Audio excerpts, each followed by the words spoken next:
우리가 사는 세상이 우리에게 불안함을 가져다 주는 것 같습니다. 참 우리의 인생이 하루아침에 어떻게 될지 내일 일을 잘 알지 못하는 그런 불안함 가운데 살고 있습니다. 요즘 젊은 사람들 보면요, 이어폰을 이렇게 끼고 다니는 사람들이 참 많은 것 같아요. 근데 이 이어폰을 끼고 다니는 사람들이 범죄의 표적이 될 수 있다라는 이야기를 많이 듣게 됩니다. 아니, 차가 와도 모르고 누군가 뒤에 와서 때려도 모르고 그냥 음악 듣고 이렇게 가는 것 같아요. 요즘 기계들은 노이즈 캔슬링이라는 그런 기능이 있어가지고 그냥 음악만 듣고 주변에 있는 소리가 안 들린다라는 것이죠. 아파트 지하 주차장에 세워놓은 전기 자동차에 불이 나서 아파트가 타는 경우가 있어요. 식당에서 밥을 먹고 있는데 자동차가 돌진해 와서 이게 먹는데 무슨 날벼락입니까? 사망하는 그런 뉴스를 접하기도 합니다. 이미 우리가 눈에 보이지 않는 바이러스 때문에 많은 사람이 고통을 당하거나 죽게 되는 그런 일들도 우리는 경험을 했습니다. 미국에 일하러 갔더니 갑자기 쳐들어와서 잡아서 구금이 되는 그런 일들도 우리는 당하고 합니다. 초등학교 하교 시간에 학생들을 유혹해서 납치하려는 이런 시도도 있음을 보게 됩니다. 이런저런 뉴스를 보다 보면 참 우리가 사는 이 시대가 불안하다, 안정감이 없고 마음 가운데 허전함과 불안함만 가득 차 있는 것 같습니다. 언제 어디서 어떤 일들이 일어날지 모르기 때문에 마음을 놓고 살 수가 없지요. 늘 마음이 조마조마합니다. 자녀들이 와야 할 시간에 오지 않거나 연락이 되지 않으면 걱정이 되는 것은 당연한 거예요. 어디 놀다 오겠지, 예전에는 그랬거든요. 뭐 친구랑 놀겠지, 이런 마음이 있었는데 지금 부모들은 그렇지 않습니다. 무슨 일이 일어난 거 아니야? 걱정하게 되는 거죠. 불안한 마음이 드는 것은 너무나 당연한 일인 것 같습니다. 그러니 여러분, 오늘 하루 아무런 사고 없이 하루를 보내게 되는 것, 여러분 감사하지 않습니까? 진짜 감사는 하십니까? 근데 여러분, 오늘 하루 사는 것, 오늘도 하루를 시작했는데 하루를 마감을 어떻게 잘할까? 이것이 우리의 삶의 걱정거리가 아닐까 싶습니다. 어떻게 하면 여러분 우리의 마음이 편해질 수 있을까요? 세상적인 방법으로는 절대로 마음이 편해질 수가 없습니다. 편해지는 것은 잠깐일 뿐이겠지요. 그럼 진정한 평안이 어디 있느냐? 여러분, 우리의 진정한 평안은 우리 주님께 있습니다. 전능하신 우리 하나님께서 우리에게 진정한 평안을 주시는데요, 오늘 우리는 본문 말씀을 가지고 하나님께서 주시는 평강이라는 제목으로 함께 은혜를 나누기를 원합니다. 첫째로, 하나님께서 주시는 평강을 누리기 위해서는 우리가 기뻐해야 한다라는 거예요. 4절 말씀에 이렇게 말씀하고 있습니다. 주 안에서 항상 기뻐하라. 내가 다시 말하노니 기뻐하라. 여러분, 이 기뻐하라라는 말은요, 능동태, 명령형으로 쓰여 있어요. 이 얘기는 말이죠, 어떤 상황 가운데서도 우리가 기뻐해야 하는 것입니다. 이것은 명령이에요. 근데 여러분, 기쁨이 있어야 되는데 기쁨이 날마다 있냐 하는 거예요. 우리가 환경의 영향을 참 많이 받는 것 같습니다. 누군가 나에게 심하게 대하거나 내 삶에 어떤 일이 일어나게 됐을 때 우리의 감정은 심하게 요동을 치지요.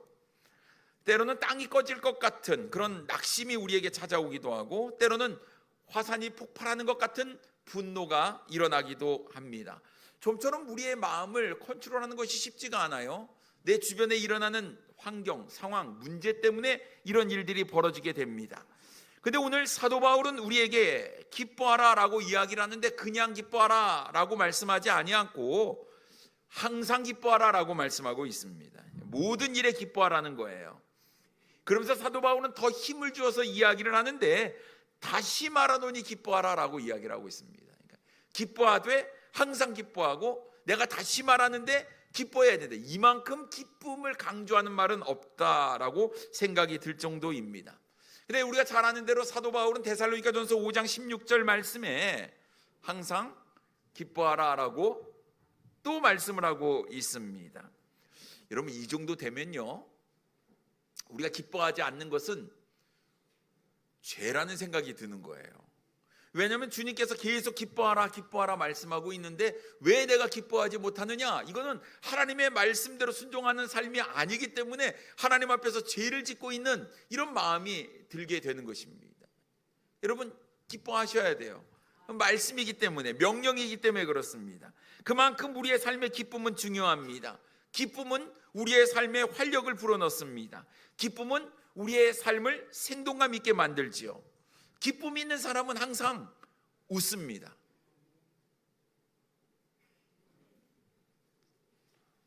어이없어 웃는 거, 이런 것은 기쁨이 아니에요. 기쁨은 내 마음 가운데 일어나는 참된 기쁨이 얼굴로, 표정으로 나타나는 것 아니겠습니까?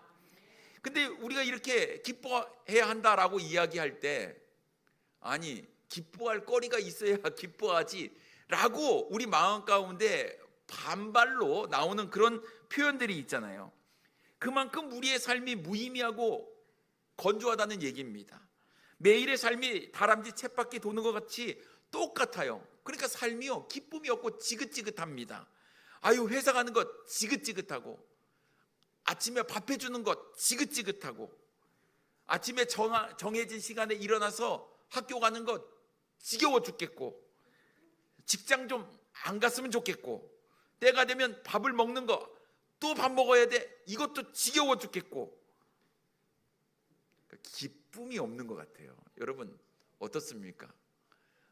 밥 먹으니까 기쁘고, 눈을 뜨니까 기쁘고, 일할 수 있는 직장이 있어서 기쁘고, 눈을 떴는데 사랑하는 가족들에게 밥을 해야 주니 기쁘고, 막 이런 기쁨이 있어야 될 텐데 우리의 감정은 그렇지 않다라는 거예요. 근데 여러분, 이 빌립보서가 옥중서신이라고 합니다. 사도 바울이 로마 감옥에 갇혔을 때 이 편지를 쓴 거잖아요. 그 사도 바울의 환경을 보면 너무나 힘들고 무거운 거예요. 감당할 수 없는 겁니다. 자유가 없어요. 속박이 되어 있습니다. 아마도 여러분, 우리가 처한 환경 중에 제일 어려운 환경이 감옥에 갇혔을 거라는 생각이 들어요. 하고 싶은 대로 할 수 없는 겁니다. 뭐 잠을 제대로 잘 수 있겠습니까? 먹을 것을 제대로 먹을 수 있겠습니까? 도대체 감옥에 갇혀 있는데 어떤 기쁨이 있을까요? 그런데 사도 바울은 빌립보 교회 성도들에게 기뻐하라, 그냥 기뻐하라 말씀하지 않고 항상 기뻐하라, 내가 다시 말하노니 기뻐하라라고 얘기하는 거예요. 그러면 도대체 사도 바울은 어떤 것 때문에 기뻐할 수 있느냐 하는 거예요. 여러분, 우리의 모습이 감옥에 갇혀 있습니까? 뭐 심한 매질을 당했습니까? 자유가 구속당했습니까? 그렇지 않잖아요. 그러면 우리는 더 기뻐하고 더 기뻐해야 하는 것이 맞을 텐데, 그러지 못한 우리를 향해서 사도 바울이 항상 기뻐하고 다시 말하는데 기뻐하라고 이야기하는 것. 그런데 이 이유가 어디 있느냐? 그 앞에, 항상 기뻐하라 앞에 나온 그 단어가 키포인트예요. 뭐라고 기록되어 있습니까? 주 안에서 기뻐하라. 여러분, 우리가 승진이 되면 기쁨이 있고, 월급이 오르면 기쁨이 있고, 내 자녀가 잘 되면 기쁨이 있고, 내가 하는 일이 탄탄대로를 달리는 일이 있을 때 기쁨이 있지만, 사도 바울은 여기에서 우리에게 어떤 인생의 성공에서 주는 기쁨, 세상이 주는 즐거움 때문에 기뻐하라고 이야기하는 것이 아니라, 내가 힘들고 어려운 고난 속에서도 경험할 수 있는 참된 기쁨, 내 마음 가운데 주는 참된 평안함, 이거는 세상의 이치를 초월한 기쁨이기 때문에 그 기쁨은 주님 안에서만 누릴 수 있는 기쁨이라고 오늘 본문 가운데서 이야기를 하고 있는 것입니다. 사도 바울은 이미 빌립보 감옥에 갇혔던 경험이 있습니다. 사도행전 16장 말씀에 보면 사도 바울이 전에 너무나 억울하게 매를 맞고 빌립보 감옥에 갇혔어요. 심한 매를 맞고 착고에 묶여서 감옥에 갇혀 있었지요. 보통 사람들은 이런 상황이 오면 너무나 억울해서 잠을 자지 못하거나 화가 너무나 나 울고 불고 난리를 치는 것이 당연한 일일 것 같습니다. 그러나 사도 바울과 실라는 빌립보 감옥에서 하나님을 찬양하는 노래를 부르게 되지요. 감사가 있는 거예요. 기쁨이 있는 거예요. 이해할 수가 없는 겁니다. 심한 매를 맞고 감옥에 갇혔는데 무슨 기쁨이 있겠습니까? 무슨 찬양이 나오겠어요? 근데 그 한밤중에 조용한 가운데 들려지는 그 아름다운 찬양의 소리, 물론 꾀꼬리 같은 소리는 아니었겠지요. 심한 매에 온몸이 두들겨 맞아서 지친 가운데, 목은 잠겨져 있는 상황 가운데 부르는 찬양의 소리였을 것 같습니다. 하지만 그 찬양을 통해서 놀라운 역사가 일어나기 시작하는데 하나님도 영광을 받으시고 빌립보 감옥에 갇혀 있는 모든 사람들도 그 찬양의 목소리에 매료가 되기 시작합니다. 뿐만 아니라 이 일을 통해서 빌립보 감옥에 간수의 가족이 구원받는 놀라운 은혜가 일어나는 것 아니겠습니까? 이것이 사명자의 모습인 거예요. 자신은 심한 매를 맞고 갇혀 있었지만 이를 통해서 놀라운 복음 전파와 구원의 놀라운 역사가 일어나는 거예요. 하나님께서 주신 사명 때문에 내가 갇혔지만 이곳에서도 내가 할 일이 있고, 내가 여기서 기뻐하며 주님께서 주시는 평안함으로 하나님께 영광을 돌리는 삶을 살았을 때 누군가는 구원받는, 누군가는 주님 앞으로 나와서 영원한 생명을 얻는, 진정한 참된 평안을 얻게 되는 놀라운 역사가 일어나게 된 것을 우리는 보게 됩니다. 빌립보 교회 성도들도 지금 사도 바울이 로마 감옥에 갇혀 있으면서도 이야기하는 주 안에서 항상 기뻐해야 되는 이유를 안 거지요. 여러분, 빌립보 교회 성도들도 어려운 가운데 있었습니다. 로마의 압제 가운데 있었기 때문에 그런 거예요. 마음 놓고 예수 믿는다고 이야기할 수 없는 그런 상황 가운데 있고, 예수 믿는 것 때문에 박해를 당하는 그런 상황 가운데 있었습니다만, 사도 바울의 삶의 모습을 통해서 깨닫게 되는 거예요. 진정한 기쁨이 어디 있는지 말입니다. 그래서 5절에 이렇게 이야기하고 있습니다. 너희 관용을 모든 사람에게 알게 하라, 주께서 가까우시니라 라고 말씀하고 있어요. 여러분, 관용이 뭘까요? 자신을 괴롭게 하거나 손해를 끼친 사람을 용서하거나 그 사람에 대한 감정의 절제를 이야기하는 겁니다. 나를 괴롭게 하고 핍박하는 자에게 똑같이 대해주어야 하는 것이 일반적인 상식이겠지만 사도 바울은 이렇게 얘기하는 거예요. 주님 오실 날이 가까웠다. 그들을 용서하고 품어주라 라고 이야기를 하고 있는 것입니다. 관용은 관계의 윤활유가 됩니다. 관용이 없으면 대인관계는 엄청 뻑뻑하고 힘이 들겠지요. 근데 우리가 예수 그리스도의 사랑을 받은 우리가 그리스도의 사랑을 나눠주는 삶, 이것이 관용을 베푸는 삶이다라는 거예요. 빌립보 교회 성도들 이렇게 생각을 하는 겁니다. 이제 주님 오실 날이 얼마 남지 않았기 때문에 내가 여기서 포기하고 낙심하고 좌절하고 절망하고 그만두는 것이 아니라 주님 오실 날을 바라보며 끝까지 주의 말씀대로 내가 기뻐하며 나를 박해하는 자들을 사랑하며 관용을 베푸는 삶을 살겠다라고 다짐하는 것입니다. 그것이 진정한 주님께서 주시는 기쁨과 평안을 누리는 삶이기 때문에 그런 거예요. 그러니 사랑하는 선생님 여러분, 내 삶이 힘들고 어려울지라도 여러분, 이 환경에 우리가 묶이는 것, 매이는 것이 아니라 모든 것들을 주관하고 다스리시는 우리 전능하신 하나님을 바라보며 끝까지 하나님의 말씀대로 순종하며 사는 사명자의 삶을 살아갈 때에 내 마음 가운데 진정한 기쁨이 있으리라고 믿습니다. 우리가 어제 지역 주민 부이웃을 돕기 위한 바자회를 했어요. 모든 성도들 나와서 수고하고 헌신하고 한 거에 비하면 수익금이 몇 천만 원 나오면 좋겠습니다만 너무 싸게 팔아가지고 수고비도 안 남을 것 같습니다만, 여러분, 이 일을 통해서 우리 마음 가운데 기쁨이 있고 또 헌신과 수고를 통해서 그리스도의 사랑을 알리고, 여러분 창립 50주년 우리 전도지와 또 초대장 직접 우리 자매님들이 날밤을 새워가며 뜬 수세미를 우리가 나눠드렸어요. 수고에 비해서 결과를 따지는 것은 이것은 어리석은 일이라고 생각이 듭니다. 열심히 수고하셨고 그 수고의 대가는 우리 다음 달에 있는 10월 19일 창립 50주년을 통해서 결과가 주어지리라고 믿어요. 근데 여러분, 낙심할 필요가 없습니다. 만약 10월 19일 날 오지 않더라고 하더라도 여러분, 우리의 뿌린 복음의 씨앗은 결코 사라지지 않는 거예요. 계속해서 우리는 뿌려야 되고, 결실은 우리 주님에게 맡겨서 우리 주님께서 반드시 결실을 맺게 해주시라고 믿습니다. 그러니까 우리가 해야 될 일은 끝까지 말씀대로 사는 거예요. 그래서 여러분, 기뻐하시기 바라고, 즐거워하시기 바라고, 주님께서 주시는 평안함으로, 그래 우리가 열심히 수고해서 한 명이라도 우리가 나눠준 전도지를 통해서 그 영혼이 마음 가운데 변화가 일어난다면 여러분, 이 일로 기뻐해야 될 줄 믿습니다. 두 번째로, 하나님께서 주시는 평강을 누리기 위해서는 염려하지 말고 기도해야 합니다. 여러분, 우리가 기뻐해야 되는 거 알아요. 그렇지, 주 안에서 기뻐해야지. 내 상황이 그래도 내가 기뻐해야지. 근데 여러분, 기뻐하려고 해도 기뻐하려 할 수 없을 때 어떻게 해야 될까요? 6절에 이렇게 말씀하고 있습니다. 아무것도 염려하지 말고 다만 모든 일에 기도와 간구로 너희 구할 것을 감사함으로 하나님께 아뢰라 말씀하고 있습니다. 여러분, 기뻐하려고 해도 기뻐할 어떤 거리나 조건이 없을 때 어떻게 해야 된다고요? 염려하지 말고 기도해야 된다라고 말씀하고 있습니다. 그러니까 염려할 시간에 우리가 해야 될 일이 있어요. 염려가 나올 때 기도해야 된다라는 것이죠. 그럴 때 하나님께서 우리 마음 가운데 평강을 주신다고 말씀하고 있습니다. 근데 우리는 하지 말라라는 것은 참 잘하고 하라는 것은 잘하지 않는 우리의 마음이 있습니다.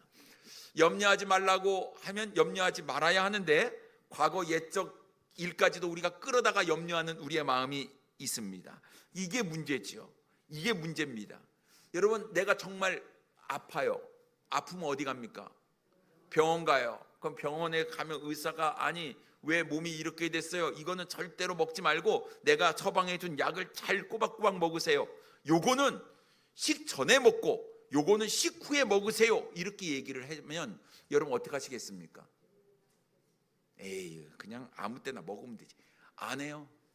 그렇게 생각 안 합니다. 의사가 얘기한 대로 해요. 왜 그러냐면 아프니까, 고통이 있으니까. 이거는 식전에 먹으라고 꼬박꼬박 30분 전에 먹고 요거는 밥 먹고 먹으라고 다 분리해갖고 먹는다니까요. 그러면 아픔이 사라져요.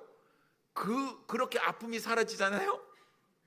요때부터 이제 자기 생각이 들어가는 거예요. 괜찮은 것 같아.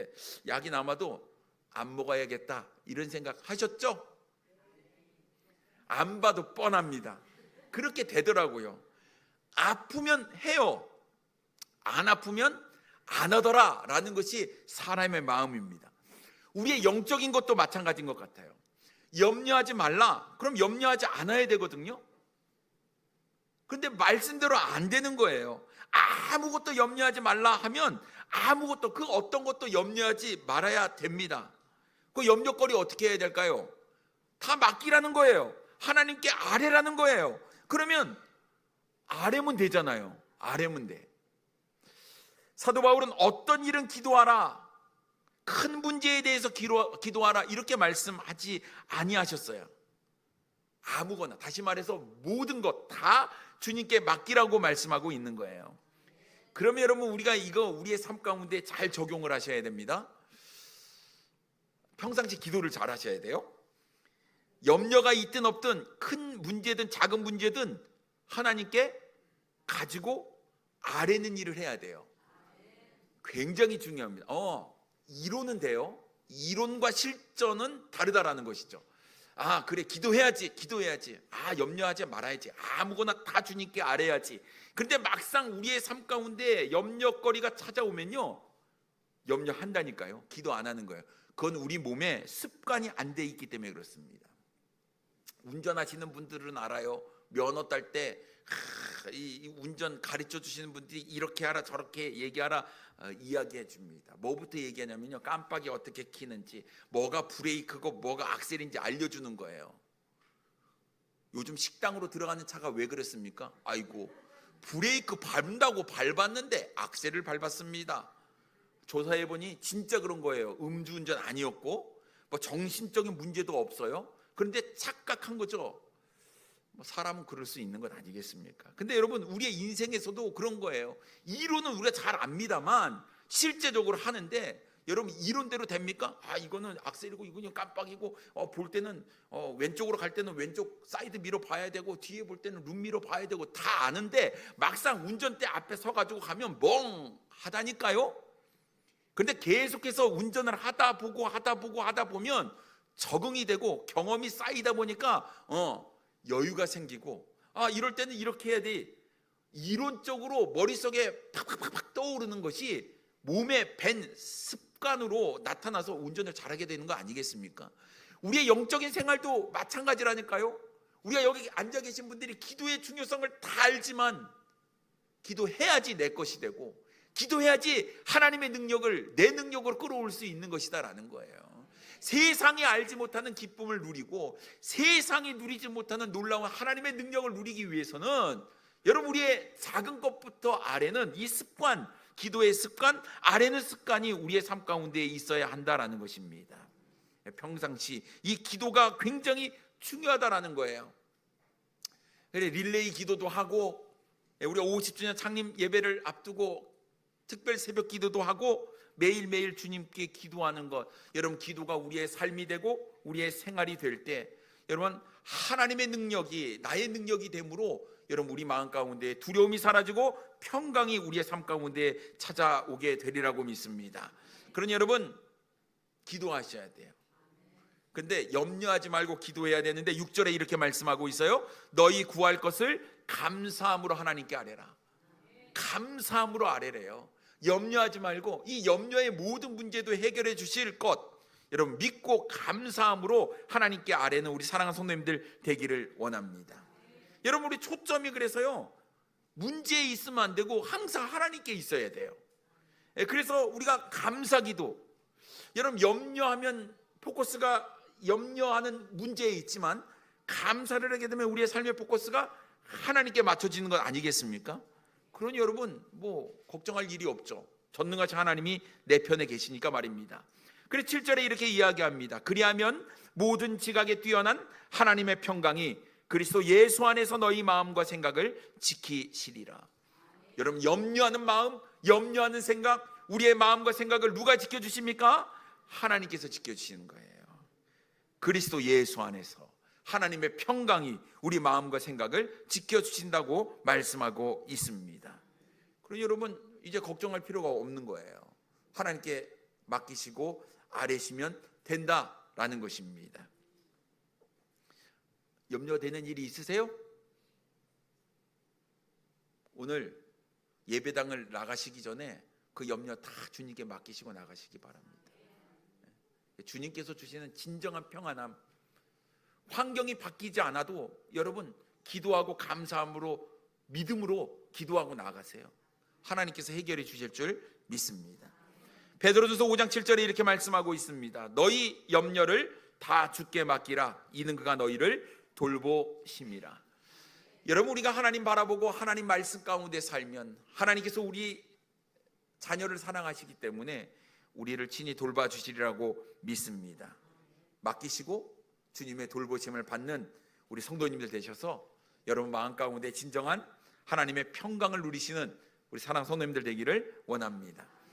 세 번째로 하나님께서 주시는 평강을 누리기 위해서는 올바르게 생각하고 행해야 합니다. 여러분 기도를 한 다음에 자세가 중요해요. 올바르게 생각하고 올바르게 행동하는 것이 중요합니다.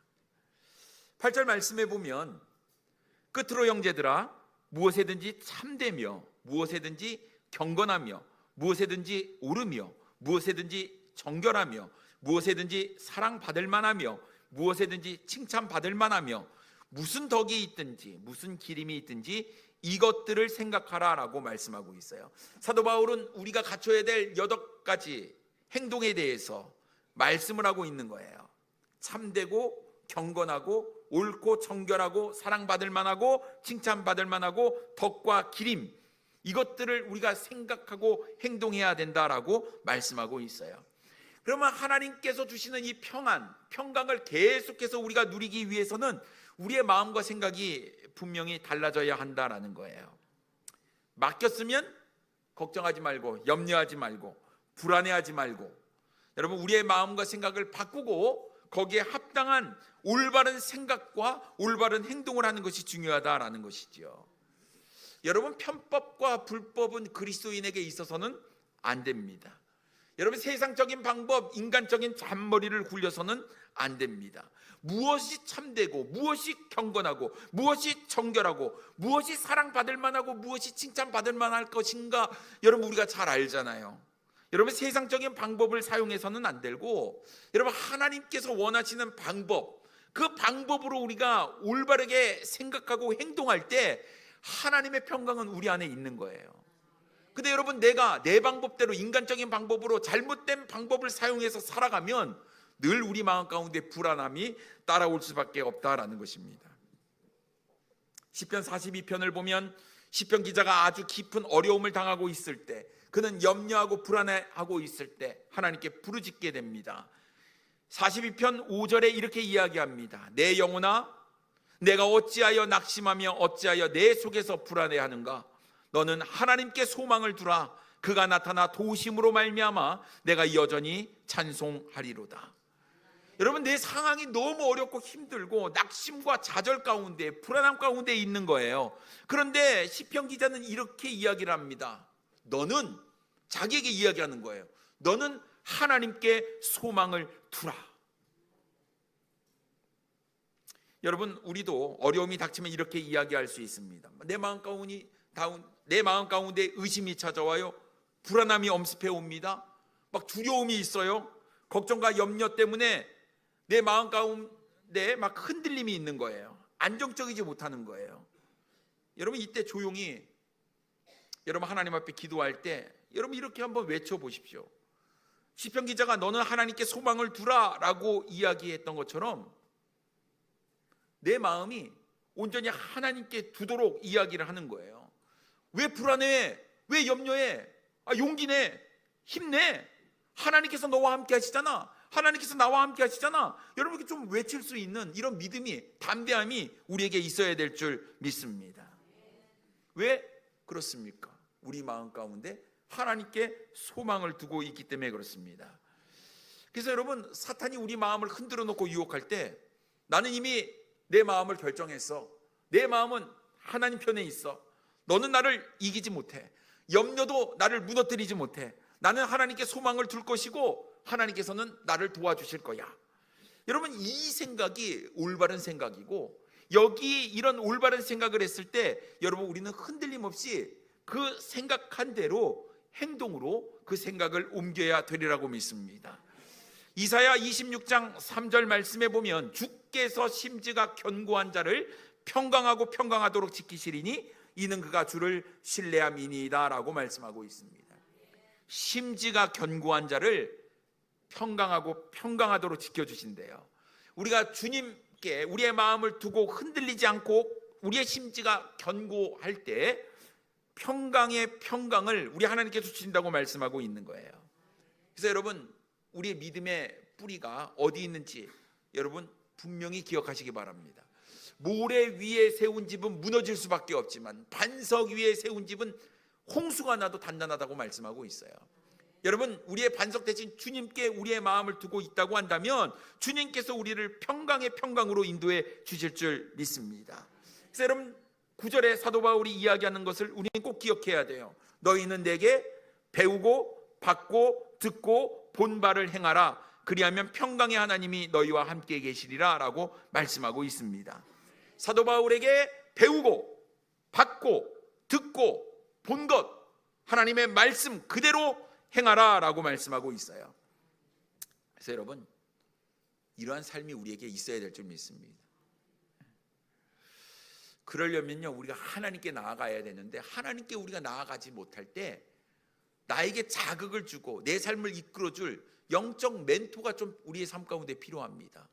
내가 좀 흔들리고 있을 때 누군가 나에게 찾아와서 그렇게 흔들리지 마, 염려하지 마, 하나님의 말씀으로 서야지 라고 건네줄 수 있는 이런 사람이 여러분에게 있습니까? 없습니까? 옆을 돌아보세요. 바로 여러분, 바로 우리들이 그런 사람이 되어야 됩니다. 그리고 나도 누군가의 영적인 멘토가 되어야 하는 거예요. 우리는 하나님의 은혜와 하나님의 사랑으로 하나가 된 한 가족 아닙니까? 누가 돌보겠습니까?